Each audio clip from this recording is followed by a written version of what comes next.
And good evening, everybody. Welcome to another edition of Real Fellas Talk Sports. And I'm here with the fellas again on a Wednesday night.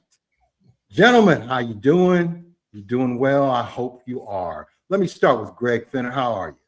I couldn't be better. It's Wednesday at 7 o'clock. This is where anybody with any brains wants to be. We got some brains on this panel. Larry Abels, the voice of reason. How are you? Well, after Greg's statement, I'm glad I'm here. I'll just say that. All right, and Chuck Snowden II. How are you? I'm great. And listen, audience, I promise you, this is my last week, I think, wearing my IU gear. We got a big one coming up Monday. Yes. Don't be shamed about IU. I got my IU hat on. On too, right? Everything. We just got to win.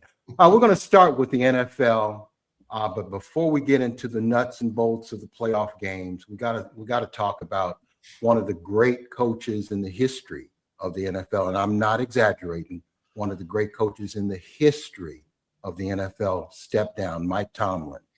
Mike Tomlin, after 19 seasons leading the Steelers with the only coach with that many seasons as coach with 0 losing seasons. Let me start with you, Greg. Your thoughts on Mike Tomlin stepping down. Was it the right thing to do?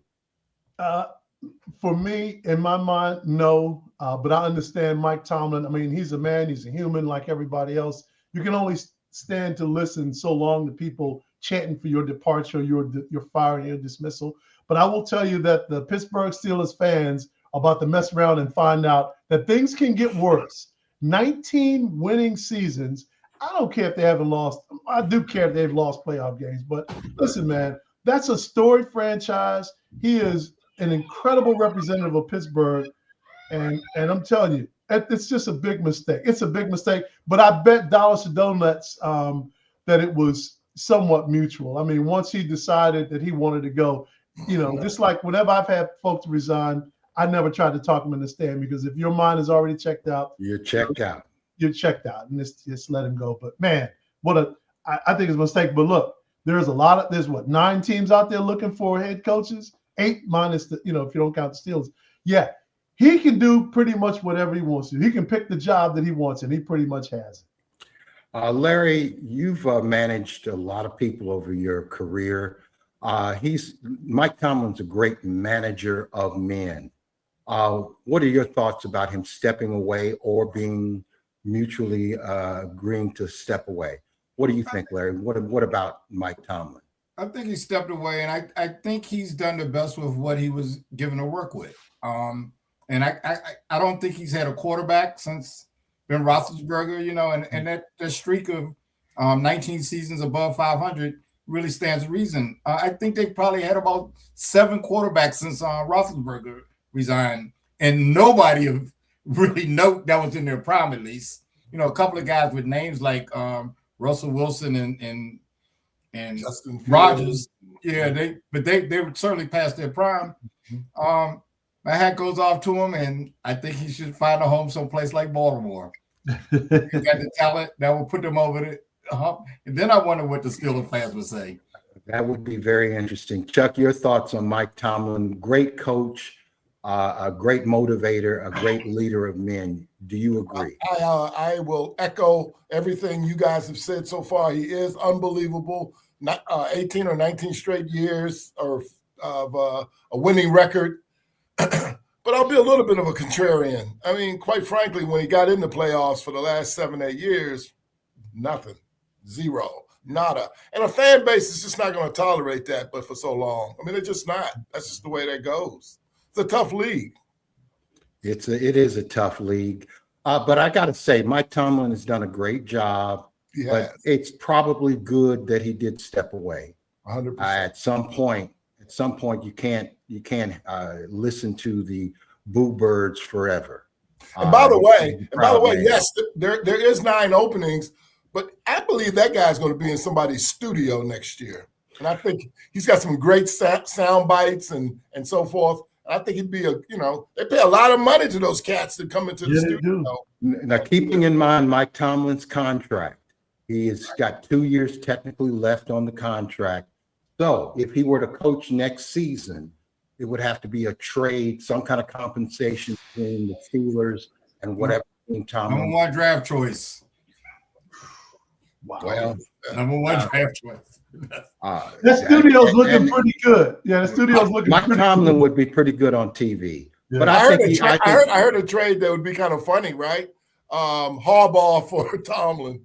That just both of them just switch teams. it would be interesting. It would be interesting. We won't talk about Harbaugh right now, Right. but he's a great coach too.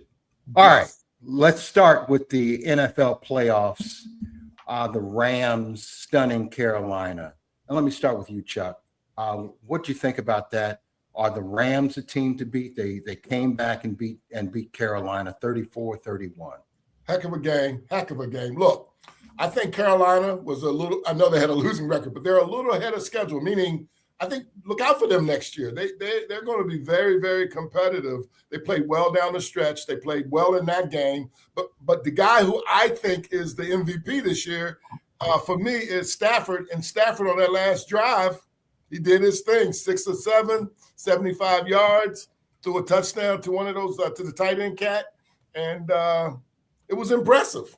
So Let's say a greeting to Mike. Mike, how are you? Glad Hey, you're Mike. watching. hey, Mike. What's up, Mike? Mike McEady, a good friend of mine. Oh, All wow. right. Hello. Kung Fu And is of back course- with us. Ooh, And of course, one of our regulars, Mr. Kung Fu. sir. He's on the And show another- more than we are. And another regular, Patrick. What's Yes. up? Thank you, Patrick. Patrick. Thanks for All taking right. us out. All right. Larry, your thoughts on the Rams Carolina game? Yeah, you placed it as a Packers stun Carolina. I actually thought Carolina stunned the Packers because they started off like they were going to get run out of there. Then they turned it around and made it a very competitive game right down to the end. I was shocked that it was that close. I looked for a blowout there and didn't get it. I was very happy, Chuck. I like close games. That was it all the way. But the Packers hung in there, showed their mettle. You mean the Rams? Yeah, I'm sorry, the Rams Right. showed their mettle and won that game. So I'm really I was surprised it was as competitive as it was. Greg. So I don't think there are many coaches that can game plan with McVay. McVay is a criminal mastermind, man. This dude he's so cerebral, and I think that he really outcoached Canales. Because I think the thing that kept it close for the Panthers is they are incredibly athletic. But at the end of the day, when you got McVay doing the game plan and Stafford executing the way he did, and then you got my main man Hookah Puka. I mean, Hookah Puka is just, that guy is incredible. So I think they just had too many weapons at the end of the day. But it was also one coach playing checkers, another coach playing chess, and he just outsmarted him. He did. In fairness to Carolina, I think they're going to be a team to reckon with Absolutely. next season. I agree. And Bryce Young showed that he's got some moxie. He does. I think he's gonna be one other better. thing I would say about this game, and it's kind of I think it's a recurring theme for me through a lot of these games. Playoff football in NFL is different, and if you haven't been there, it's hard to get your mind ready for what happens in an NFL playoff game. And I think that's also what you saw, just the steady hands of the Rams and the Panthers, where they were always just like a half a step behind. Very athletic, making plays, playing hard, but just a half a step behind. And that's that bright light playoff football. I'm glad Greg brought up Sean McVay. I'm going to tie that in later today in my closing comments. I'm glad you brought his name up, though. All Guys, right. brilliant. And he was here, by the way. He was here. He was on our staff. There was a time he was with the Washington football team. Yes, he was. Coordinator.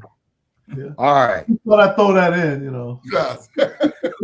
Packers collapse. The Bears win the game. Let me start with you, Chuck. So that's what a crazy game, right? 21-3 at the half. The fourth quarter was amazing. Caleb Williams has been doing this all year long. Caleb and the Bears. what was the score? 25-6 in terms of the fourth quarter, in terms of them scoring 6 and the Bears scoring 25. Jordan Love played well. I can't even pick on him. You know what I'm saying? And I know you want to pick on him. Well, I can't pick. I mean, he didn't. I can't pick on. I mean, the reality is, as just like the Carolina Rams game, this too was a hell of a football game. And that tight end that the Bears had, Coughlin, he made catches. Caleb was hitting him. Just a heck of a game. And what are you going to do? I mean, Well, let me ask you, Larry. Caleb Williams, who I have not given enough play credit to, is playing spectacular football. I think he's the next Patrick Mahomes. Was he the key factor in the Bears winning that game, Larry? He was certainly a key factor. Kind of like Chuck said, it was like two different halves. First half looked like Pack was going to run them out of there. right. Second half, the Bears dominated. One thing I'd like to point out, and as good as Caleb Williams was, the Packers have not won a game since Parsons has been hurt, including this game. They've lost their last 5 games.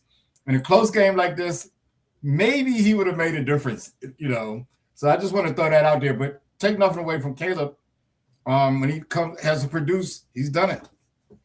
You make a good point, Larry. And let me ask you, Greg, Micah Parsons, how big of a factor, him being injured, how big of a factor, as Larry is suggesting, was that? Could he have made a difference? Do I look like the man that's going to disagree with the voice of reason on this show?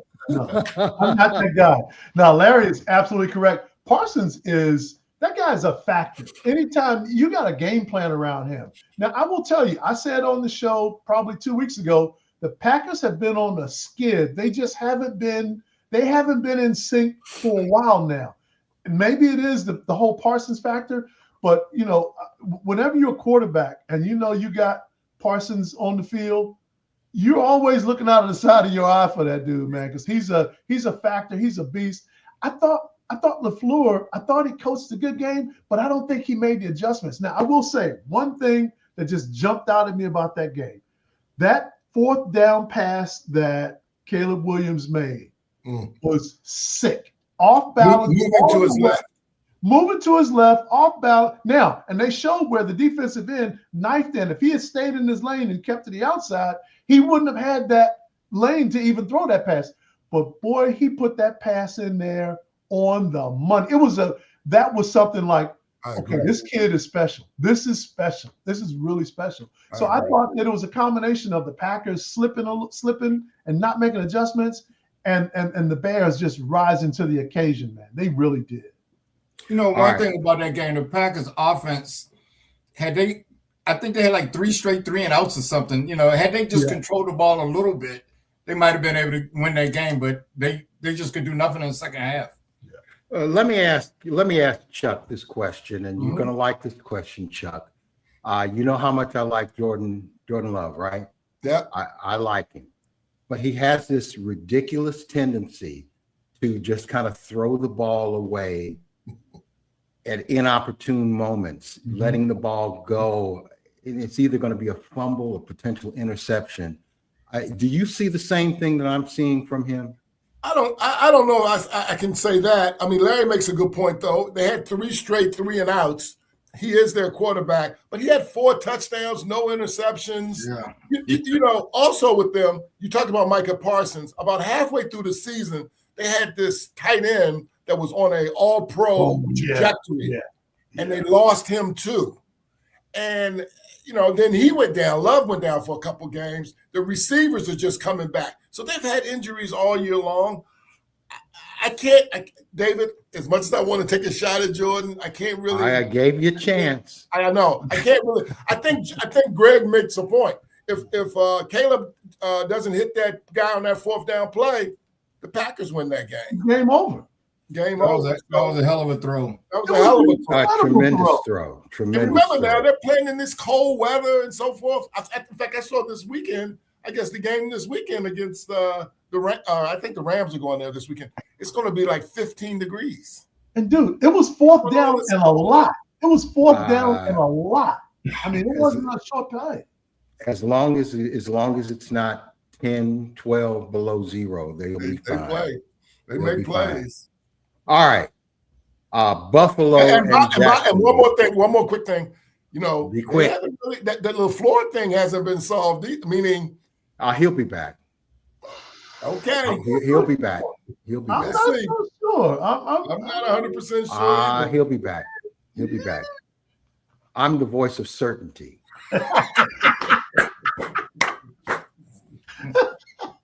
I say, All right. if you say so. It sounded good. Man, it sounded good. All right. Buffalo against Jacksonville. You know how I feel about Josh Allen. He's the only quarterback that I will say in many years that I would say is the best football player. He's a tremendous player. Greg, let me start with you. Buffalo beats Jacksonville. Did Jacksonville blow it or did Josh Allen win it? Josh Allen won it. I mean, the Bills won that game for one reason: Josh Allen. And that is the playoff experience that I'm talking about. Even though their road a record in the playoffs is dismal. Yep. He said, okay, you know what? Forget history, forget the records. I'm going to show you what Josh Allen is made out of. And I'm telling you, that boy cooked, man. He cut butter with a hot knife that night. I'm telling you, the boy was getting down. He played some football. He's a great player. He willed them into that victory. He's a great player. Trevor Lawrence played well, man, and he is going to be a force for a long time to come. It was not a loss. They didn't lose that game. Buffalo just took it. They took that game. I agree. Larry, your thoughts? Do you agree? Greg, you have to get off of his road record. Yeah. Josh Allen he was 0-4. He lost a game to Houston his first or second year there. The last 3 games he lost in Kansas City, and nobody beat Kansas City. Yeah. Good point. But and they didn't have that many road games. They had normally they would have the home field advantage of it in Kansas City. But no, that game was all these games so far, other than the last game, even that one to a certain extent, all great. It's almost like whoever gets the ball last wins the game, in almost every situation. Josh Allen, I think, is probably the best quarterback in the playoffs right now. And there's some other guys that are good, but I think he's the best quarterback. I think his receivers are underrated. They're not great, but they're certainly more than adequate, and they got a good running game. They're going to be a tough out for anybody. Denver's going to be in trouble this week. Yeah, I think so too. Yeah, I think so. Chuck, your thoughts on that? I don't feel the same way about that guy. Look, he is a great guy. Look, he took 2 hits earlier in that game and went in the tent, came back out, and he was already beat up, came out of the tent, still did his magic. And Larry's made another point. He said the quarterback who had the ball with the last was going to win the game. Now, Josh Allen scores their touchdown. They go up 24-20 or something like that. But Trevor didn't come through when he had 2 minutes to go or 1:30 to go and couldn't get it done. He ended up throwing an interception. So Trevor is somebody that I might be. It's the old Trevor Lawrence might be the old banana in the tailpipe. I keep thinking he's going to make that next step. And they were set up. It was in Jacksonville, as Greg mentioned. They're terrible on the road. Buffalo's a little beat up with Josh Allen. I think that Jacksonville's got personnel, but I don't think Trevor played that well. Well, in fairness to Trevor Lawrence, and I'm not a Trevor Lawrence fan, he's playing better. He's playing better, but so much was expected immediately, and it's taken a while. This is year number 5 for him? Yeah, I think this year he's probably really showed me the most that he's he's done in the season. Early in that game, they were down in the red zone. One time they was down at about the 5. They went for it on 4th down and came up a yard short when he tried to. Yeah. What I'm saying is there were twice they were down there close and they couldn't get it done, and then he had the ball in his hand on the last drive and threw the interception. Now, If I'm going to pay you the money, I need you to deliver now. Is it as simple as Buffalo has playoff experience and Jacksonville does not? I think it's a part of it. I think that's a big part of it, but I also think that the Jacksonville game plan and the plays they were calling, they were not they were not the plays that they didn't manage the clock well. They scored too fast. You cannot you watch these other teams, man. Like you watch Andy Reid when it gets down to the wire, He'll burn that clock up. So by the time you get that ball back, you don't have enough time to do squat. These guys, they didn't manage that clock well. They didn't burn enough off of that clock. You give the ball to Josh Allen with 2 minutes left, man, just give him the belt. Give him the belt. And after the show, maybe you and I can work out that little bet because I think Denver's going to get them this weekend. Okay, we'll talk. We'll talk about speculation on the upcoming playoff games in a few minutes. San Francisco. Did I get to you, Larry? Yeah, you got to me. Okay, San Francisco upsets the Eagles, and I got to tell you, I'm so sick of the Eagles, and I want to be for them. I predicted they would win. But when I saw Nick Sirianni going nuts, yelling at A.J. Brown, I thought Philly's not going to win the game. Do you agree with that, Larry? I didn't think that. I thought that was strange. But as far as that been game a strange goes, year for them. I think their offense has been off kilter all season. And I look at one coach that seems like he gets the most out of whoever's out there regardless of the injuries. My hat goes off to San Francisco's coach. I mean, they've lost so many people. They've lost their two best defensive players, two great defensive players. No matter who they play, he adjusts his style to fit the players that are there. And he gets the most out of his players. While I look at Philadelphia, they seem like they can't, especially on the offensive side. Their defense has been pretty good all year. But I've noticed them winning a lot of games this year, 16-10, and they seem to have too much offensive firepower. Barkley got 100 yards. They should have won this game Saturday. But to me, the whole thing balanced down to I thought San Francisco's coaching was better, and they made the stop when they needed to have the stop at the end of the game.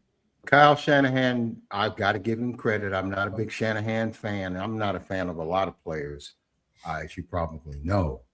But he coached a good game. Greg.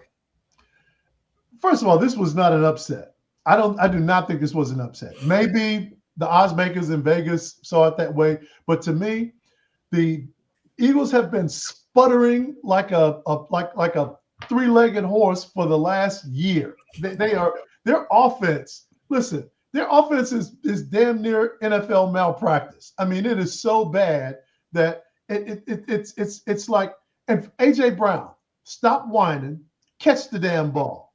Stop whining. No more whining, catch the damn ball. Spend more time focusing on playmaking instead of whining about why you don't get as many targets. And I got real problems with that.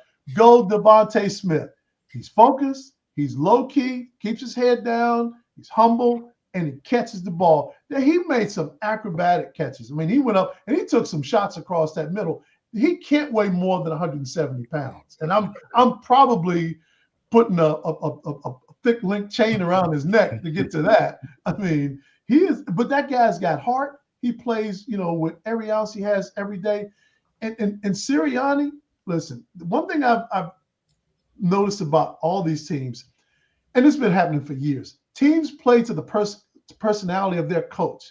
If Sirianni, you got to keep a cool head, man. You can't. He's ranting and raving. It's all performative. It's not getting anything done. He's acting a fool, and it's like yelling and screaming on the floor of the Senate and then voting for the damn bill. Like, what was that for? I mean, so I just think that Sirianni, he's just overreacting.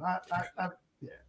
Well, the question I would ask is, how would Mike Tomlin have handled the Eagles? or Andy Reid or Andy Reid. All these guys. When everybody else is losing their heads, and Jack Nicklaus said this, the reason I won so many majors is when everybody else was losing their heads, I stayed calm and I stayed cool. I stayed focused on what I was doing. How's the team gonna stay together if you're over there having a mad dog seizure fit?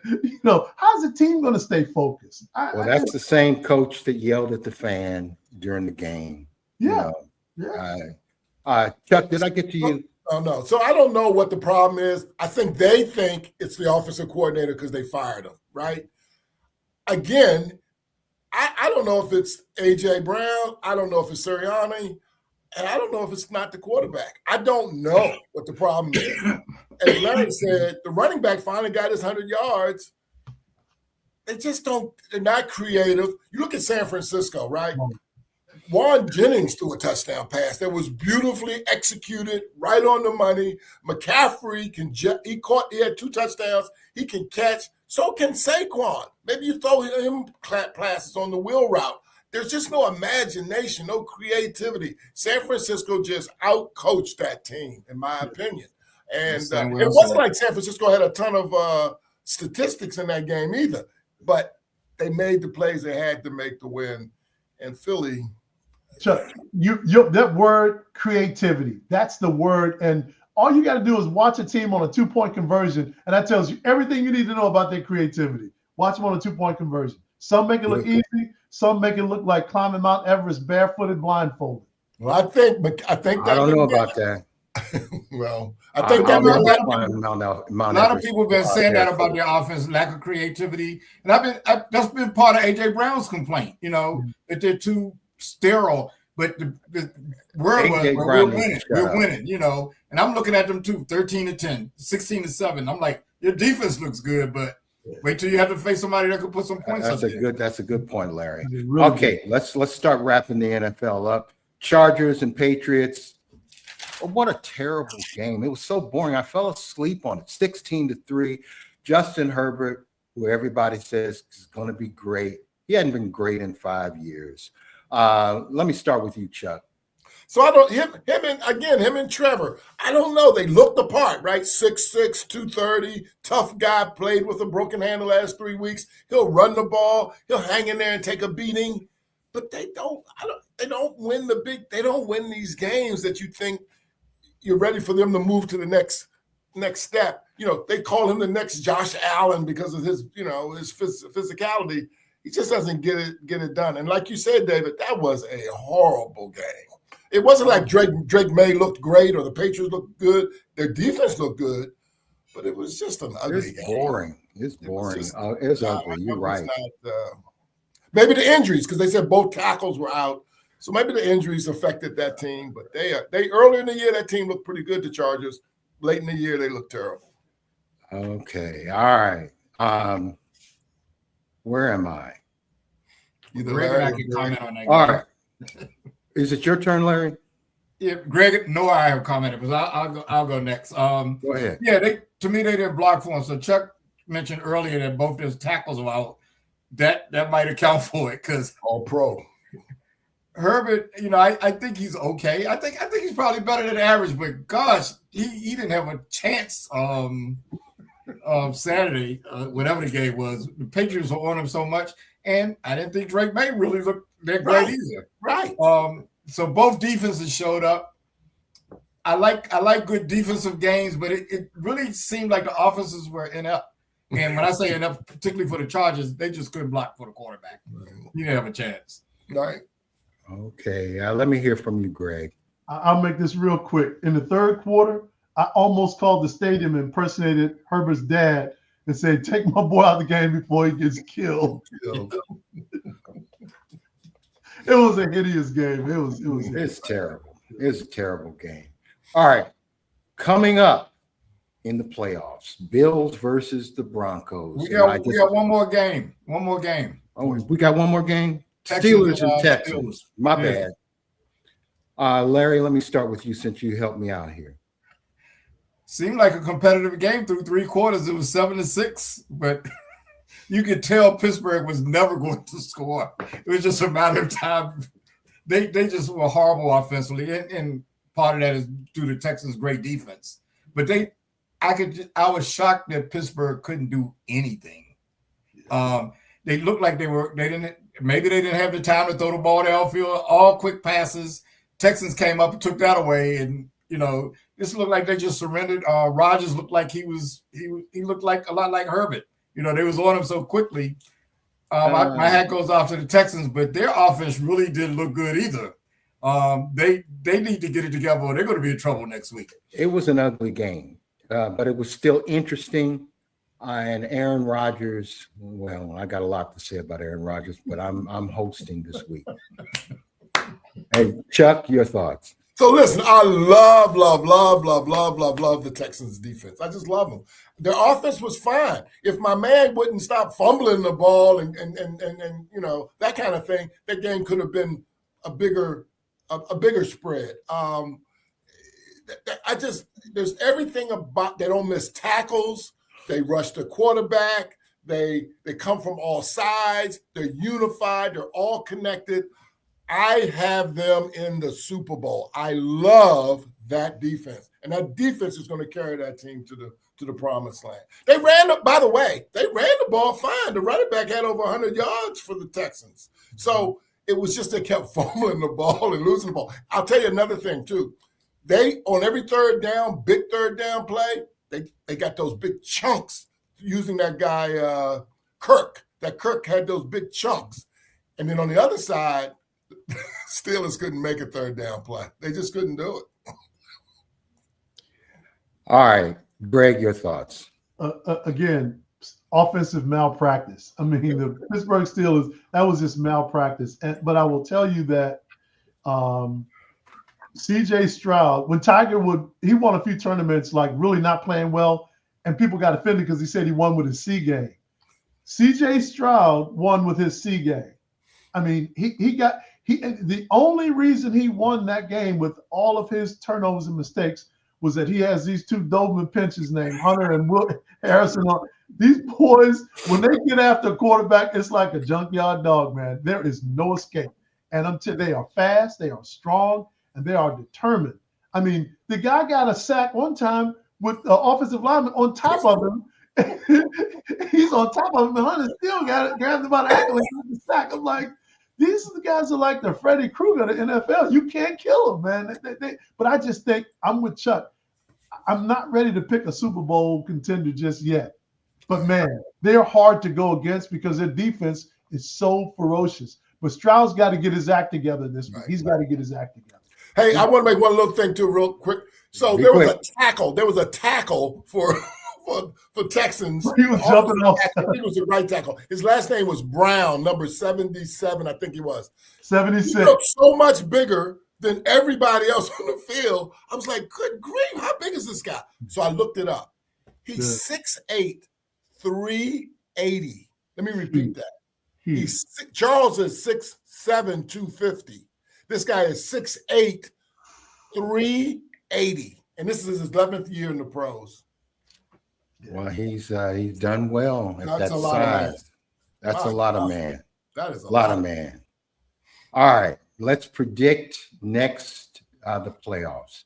The Bills versus the Broncos. And let me start with you, Greg. Who wins? Bills. I can go with Bills. I think the Broncos have a good defense, and Nick's legs are more dangerous than his arm. Yep. And I think I just think the Bills. I think the Bills will take him. All right, Larry. Bills versus Broncos. I'm with the Bills as well. I think to Greg's theory, the playoff experienced team, or more experienced team in general, I look for them to play better. I look for them to win that game. All right, Chuck. Bills, Broncos. I like Denver. Look, Denver has I know you're not a big fan. Denver has a coach, man, and they've got a couple places. Sutton is a good player on the offensive end. The defensive back was the defensive player of the year last year. They've got a defensive end, number 15, that's one of the best in the league. They're playing in Denver. Buffalo is just not that talented. They don't. Josh Allen is he's a baller now. I'll give you that. And Cook is okay, but they're just not that talented. And I think Denver will win that game. All right, well, we will see. 49ers against the Seahawks, Chuck. Oh, I love the Seahawks. Seahawks will win that. But again, another good game, a good matchup. Seahawks. All right, Larry. Seahawks should win that. As still, it's hard to get past the 49ers injury, and Kittle's out. Yeah. That matters. But I still have to take my hat off to the coach. He's been able to come up with stuff. So like Chuck said, I look for a good game, but it looks like Seattle should be able to win that game. All right, Greg. I'm going to go with Seattle. Seattle it feels like Seattle has their number. It just does. When everything was on the line, home field it was the biggest game of the season, and the Seahawks, and it's not like the 49ers held anybody out. Or they got smoked. Seattle, they handed them their heads in a basket. I just think Seattle has their number. I think they split this year though. So, well, when it was all on the line, I mean, when it was that's because Sam Darnold turns the ball over. He got to stop turning the ball over, and they'll win easily. Chuck, are you criticizing Well, Sam I'm just Darnold? saying, he got better late in the year. He's got to stop turning the ball over. He did, yes. At some point, Sam Darnold will become Sam Darnold, but I will pick the Seahawks as well. Both of them will be so familiar with each other. So Yeah. This third game ought to be interesting. Third game. Rams and Bears. Chuck, Ooh, who wins? it's going to be cold. How can you go against the Bears' magic, right? They got this magic that happens at the end of these games. And California team coming into 15-degree weather, I'm taking the Rams. I'm taking the Rams. You're taking the Rams, Yep. weather notwithstanding. I think Matthew Stafford is the MVP, and I love Sean McVay. So I'm taking the Rams. All right, Larry. The Rams should win this game, but I'm going with Chicago. For some reason, they just seem to pull it out. I thought the Rams was the best team a few weeks ago in the league, or at least in the NFC. I don't feel that way about them now. I mean, I think they're still very good, but I think they can be had. And the way Chicago's playing, I'm going to go with Chicago. Greg. Yeah, I'm going to go with the Rams. I think the playoff experience is going to kick in. I think I think this may be the week that Caleb wakes up and, like snaps out of it. And all of a sudden it's like, holy mackerel, this is the playoffs. And I keep going back to that play, 4th and a bunch, and he makes a miracle throw. If he doesn't do that, they lose that game. I mean, they won that game by the skin of their teeth. I don't think they're going to have that opportunity against the Rams. What a great draft class that was in 24 with Caleb, Jaden, Drake May, and Bo Nix. All four of them. A lot of times only 1 or 2 of them will make it. 100%. All of these guys are playing well. All of them. The one thing about the Bears in this game, they better not fall behind like they done in recent weeks. If they fall behind, I look for Los Angeles to put them away. Well, let me just say this, and I'll make my pick. I would have picked the Bears, but this isn't 40 years ago. The Rams will win. 40 Hey, the years Rams are pretty good 40 years ago. Oh, you're talking about the 85 Bears. You're talking about the 85. That's 40 years ago. That means we're getting old. We were young men then. Years ago. God. That is we were old. We are the Bears, shuffling crew, shuffling the hands. Just we didn't come to do the Super Bowl shuffle, right? Enough. All right. I was just trying to remember some of the words. All right. Let me start with you, Greg. Texans against the Patriots. I think that the Texans are going to take this one just because the Patriots' superpower is their offense, but I think this Texans defense nullifies that. I think this is when the train pulls into the station. Larry. Tough one. I'm not that sold on either offense, but I guess I'm more sold on the Texans defense than the Patriots, even though I got to take my hat off to the Patriots. But I think the Texans will probably win this one. I think look for another low-scoring game. Chuck. I agree with Larry. It'll be low scoring. I like the Texans, and I like, as Greg mentioned earlier, those 2 guys coming off the edge. This whole defense is so strong. And by the way, I mean, come on, man. Sooner or later, New England has just been – they're way ahead of schedule right now. And so I just think I like the Texans. I like their defense. All right. The winner of that game is going to be the New England Patriots. And I don't like either team anyway. They got a good defense. But the New England Patriots are going to win that game. All right. Let's go to college football.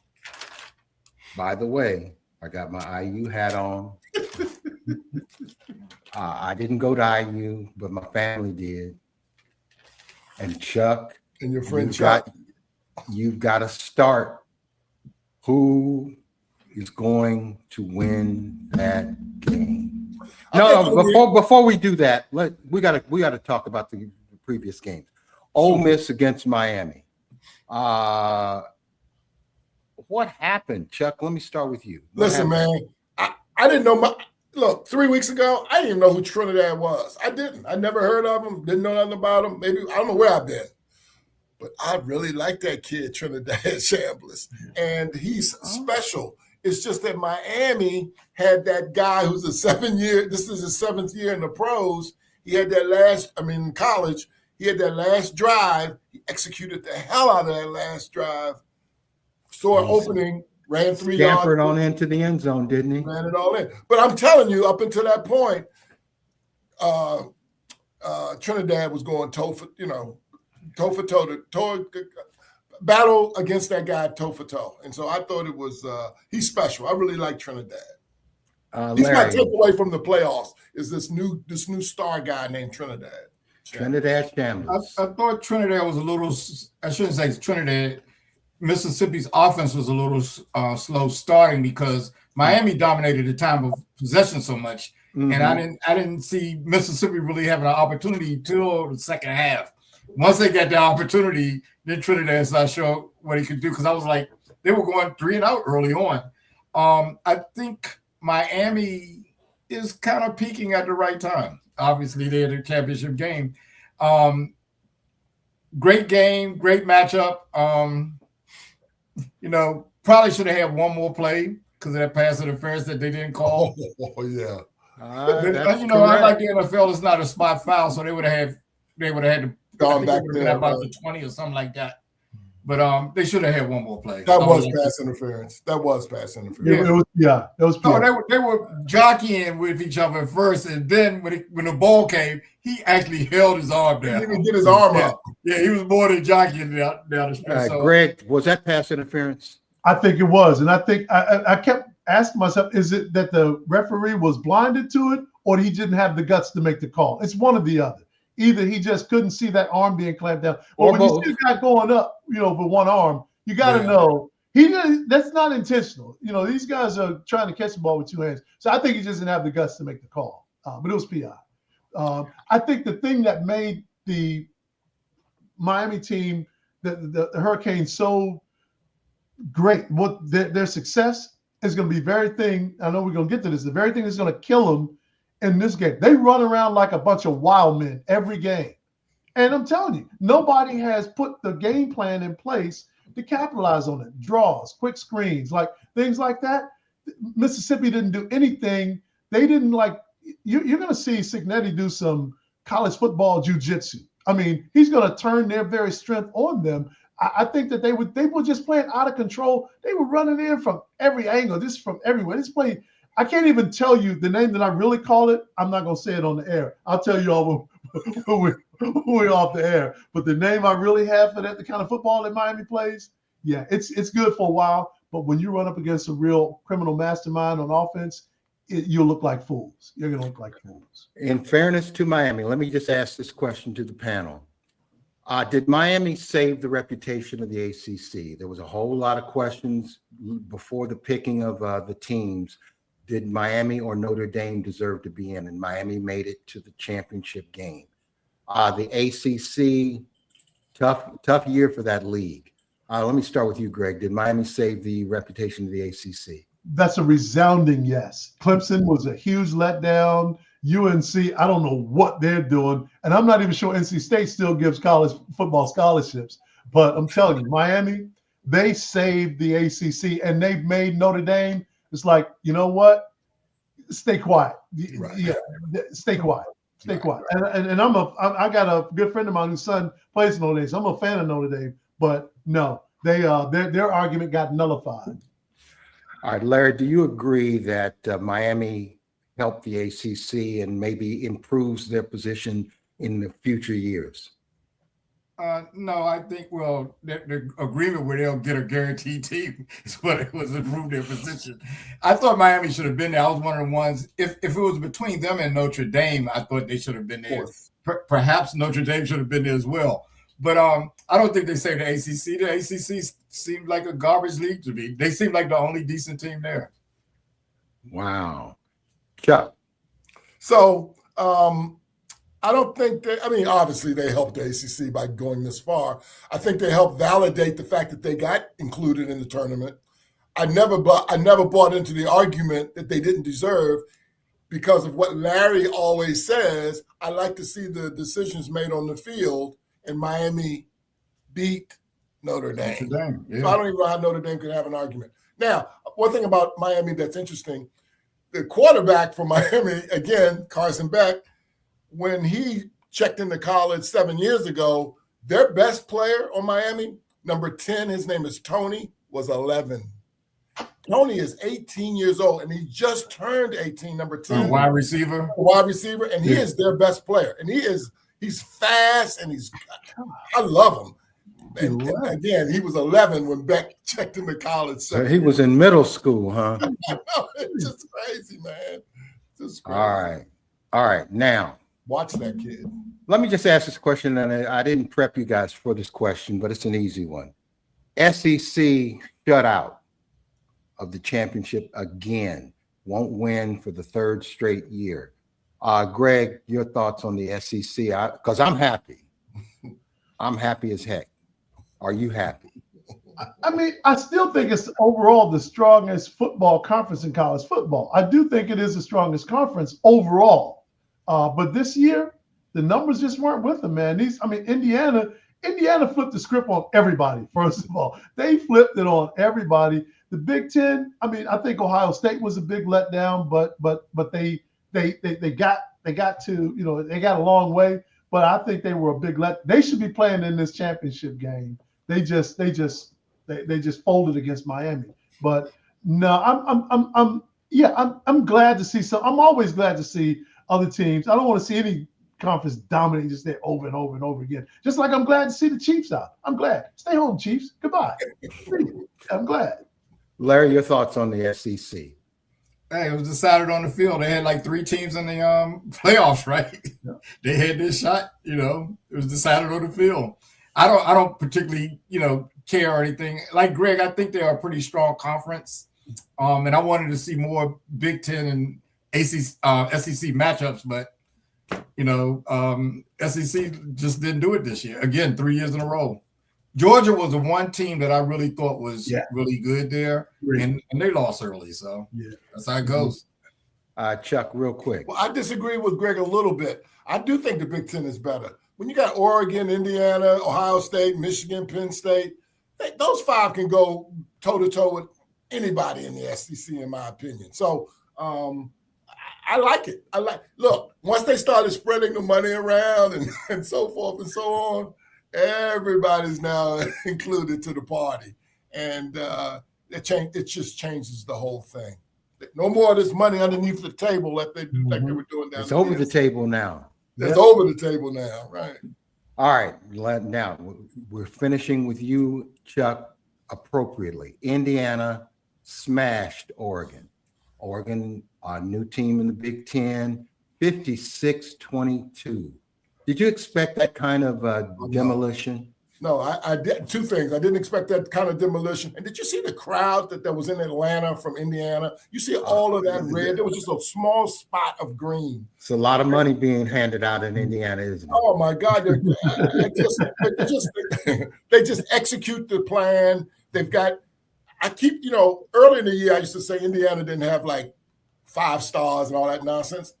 Look, man, their receiving core between Cooper and Becker and Surratt, and those 2 bulldog running backs, and of course that quarterback, that offense, and that the first 5, that offensive line, they're like a synchronized swim team. They just execute. They don't turn the ball over. They don't make. I think the referee called a penalty one time. We broke up the middle for a 70-yard run. I think the referee said, "I gotta call a foul against Indiana somewhere," and they called a holding and brought that one back. But they're just so well executed. And I think the secret sauce, here we go, drum roll please, they're the oldest team in football. I was going to say that. Their average age is 23. Their average age is 23. I thought they were like 28, 29 years. No, I'm kidding. No, their average age is 23. So I think maybe that's That's pretty old for a college team. Yeah. That's an older team. But that means more experience and more able to handle pressure. Larry, your thoughts on Indiana smashing Oregon? Oh, they look like a well-oiled machine now. I turned the game off into the third quarter. I just couldn't even take it no more. It reminded me when I used to coach little boys like mercy rule. We need to just stop this. Let's wipe the scoreboard clear. We're not even going to count anything anymore. They look so good. When I was saying Miami's peaking, they are, as is Indiana, but Indiana's at a higher peak. You know, Miami's on a hill. Indiana looks like on a mountain. On a mountain, yeah. Yes. They Greg, look like a well-oiled machine. Is Indiana that well-oiled? Yeah, so you mentioned two things. They are absolutely that well-oiled. But when you mention money, I think about their probably one of the, if not the biggest booster, one of the biggest boosters is Mark Cuban, right? And it reminds me of a quote that I say a lot. I like rich people. I like how they live. I like how I live when I'm with them. So having money doesn't hurt. But you know, I think Indiana has figured out something beyond football. Their chemistry, their the way they move, the way it's almost like they're communicating telepathically. Like like Mendoza knows where he knows where everybody's going to be. They are playing at another level from a team chemistry perspective than everybody else on the field. Now, let me just say this. We've talked a lot in the last few minutes about Indiana. The one name I have not heard, and we should have heard it, Curt Cignetti. Curt Cignetti. How instrumental is his coaching on this team leading IU to this point, championship game? Greg, let you finish. I'm glad you said that because I was going to get to that. I purposely left him off because I wanted to talk about Miami and Indiana. Cristobal has done a really good job, but he is no match for the offensive genius of Cignetti. Cignetti is creative. I mean, I'm telling you, I really believe that in the not too distant future, there's some NFL teams that are going to be coming after him. He'll hold them off, I think, for at least for a little while. But this dude has creativity and genius around offensive football and defense too. But his offenses, man, you look at the things they're doing. I think he's gonna run rings around Cristobal. I don't think that fella is ready to keep up with him. But Cignetti, yeah, and he's done. I mean, Google me, I win. I mean, this dude is confident. He's got those players playing confident and thinking confident. They're not obnoxious. They're not arrogant. They praise the Lord when they win. I'm telling you, man, they got a lot of really good things going there. And Cignetti is real. You know, he's like, when they had that miracle catch in the Penn State game, he said, "What'd you think about it?" He said, "I've never seen anything like that." I mean, how many coaches say that? I mean, so I think Not he's very many. a real fella, man. So I think they got something so special going there, man. Curt Cignetti, Larry. Well, the thing that I didn't know they had an older squad, so that kind of helps. But the one thing that I've been hearing is that they don't get the blue chip guys, and I'm sitting there thinking it doesn't matter what they did in high school. And I'm a proponent of a coach. Let me see what I got. Let me see what I can get out of them. He seems to get the most out of his players. I mean, they seem to be in sync on both sides of the ball, and again, they're peaking at the right time.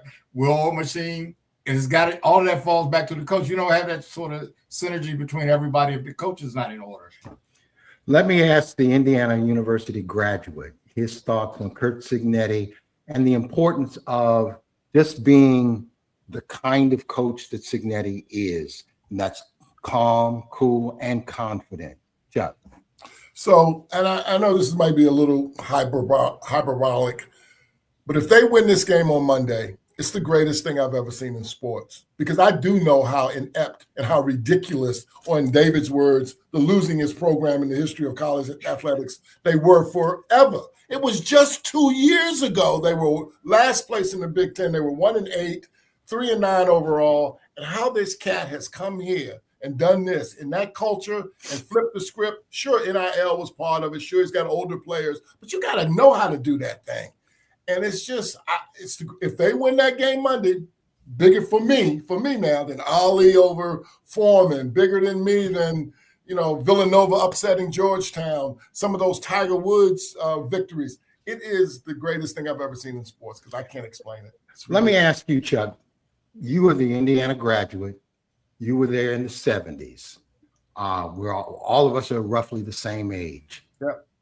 How many games did you go to Memorial Stadium and see them play football in the 70s? So the truth is, because I'm a sports fan, I did go quite a bit. And part of the reason is How many my games did you see them win? Not many. And Lee Corso was our coach. My brother-in-law, Walt Booth, Walt was on the team. He eventually married my sister, and he was the captain of the defense, and they used to get pummeled. And when Ohio State came in town, there was more Ohio State people there than Indiana. That's what I'm saying. The culture was horrible. We would always get them back in basketball, but the football was really, really, really bad. All right. I think that's going to wrap us up. You've got to find out who's the winner between IU and Miami as we close out. Greg, IU, Miami, who wins? IU. I think IU. I think it is going to be the difference is going to be coaching, but also precision. I think the precision of Indiana is way at another level from Miami. Miami plays aggressive, hard-nosed, all-out football, but they don't play precision football like Indiana does. Larry, IU, Miami. I think Miami's going to show up and play and give them a better game than they've had the last few weeks. But I still feel like IU will come out on top. Chuck. Of course, IU, I like IU. My only question really is, will there be more Indiana fans there or Miami fans? Because it's played in Miami's home arena. It'll be, but Indiana travels, so it'll be interesting to see if there'll be more Indiana people there or more Miami people there. In fairness to the arena thing, they share the stadium with the Dolphins, and it's not really their stadium. I know, right? So I think there'll be more Indiana fans there. I think there'll be more Indiana fans there. It still costs a couple of $1,000s to get in the game. Indiana got money. They don't really. Well, I didn't know they had that much money. They got it now. All I right. like these people. Even the opening game when Pons took that thing, pick six right off, before you even could settle down and open your beer up, he was already scoring. I was like, wow. You know, that was interesting. And then when Oregon came back down and scored, I said, okay, we're going to have a game. Yes. Yeah. I said that to about 2 more possessions. The turnovers hurt them. The turnover when they fumbled, obviously the pick six, but then when they fumbled down in Indiana, it went up 21-7. But they had a look of bewilderment on their bench. Now, I think we They all were agree. I think we all agree Indiana's probably going to win the game. But what's going to be the score? Is it going to be close or is it going to be a blowout? Blowout, Chuck? I don't know if it's going to be a blowout. I'll pick something like, 30 to 17, something like that. Larry, a blowout? No, I think Chuck is right. I think I look for Indiana to win. They'll probably score late and put it, where won't we one of these last possession things, and they'll win like Chuck said, about 30-17, 30-20, something like that. Blowout, Greg? Yeah, I'm thinking 35-10. All right. The voice of certainty says blowout Indiana 55-10. Woo! Woo-hoo! Wow. Signetti's not going to let up. No, he won't. He's not going to let up. All right. Closing comments, gentlemen. Anybody got a closing comment? I have one. All right. Go ahead, Chuck. Okay, so we talked earlier about Indiana all day, about their football team in my day. Well, in my day, and earlier we talked about Sean McVay, who I think is one of the best coaches in football. Him and the guy Shanahan, 2 of the best over the last few years. He was 30 years. So my comments about Sean McVay, but I'm going to tie it into Indiana. Sean McVay took over those Rams. He was 30 years old. They had the worst offense in football. That year he took it over, that 2017 year, they had the #1 offense in football. In 2018, they went to the Super Bowl. They lost. 2022, they won the Super Bowl.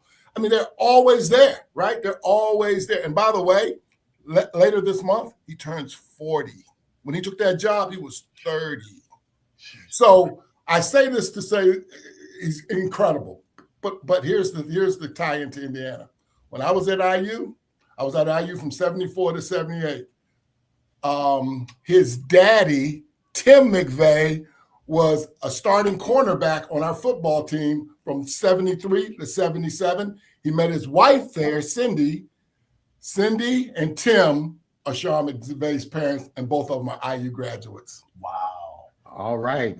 Bringing it Both of home. them.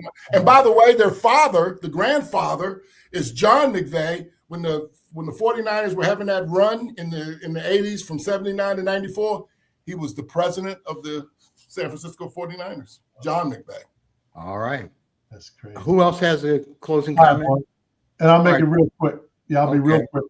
We are closing in on another celebration of the birthday of Dr. Martin Luther King Jr. And you look around professional sports, since it's football season, you look around the NFL, we're not where we want to be, but we have a lot more head coaches, GMs, African Americans in the front office.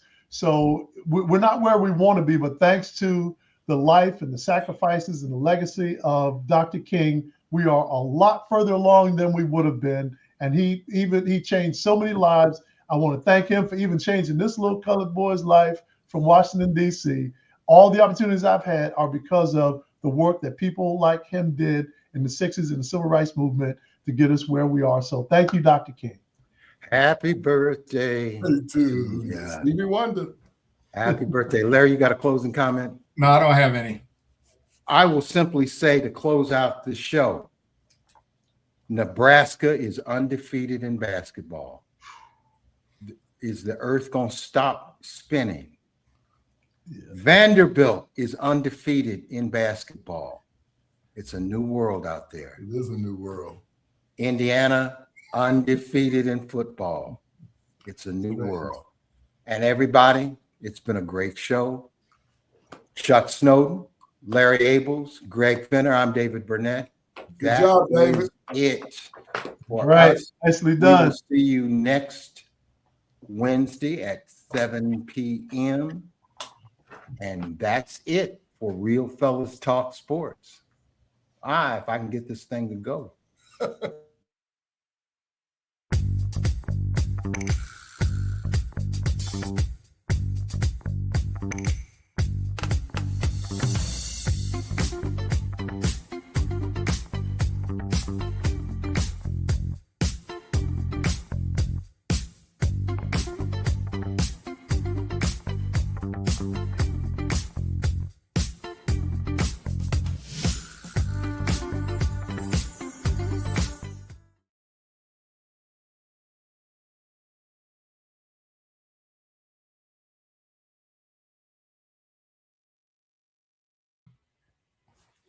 You can come in. You want to come in now?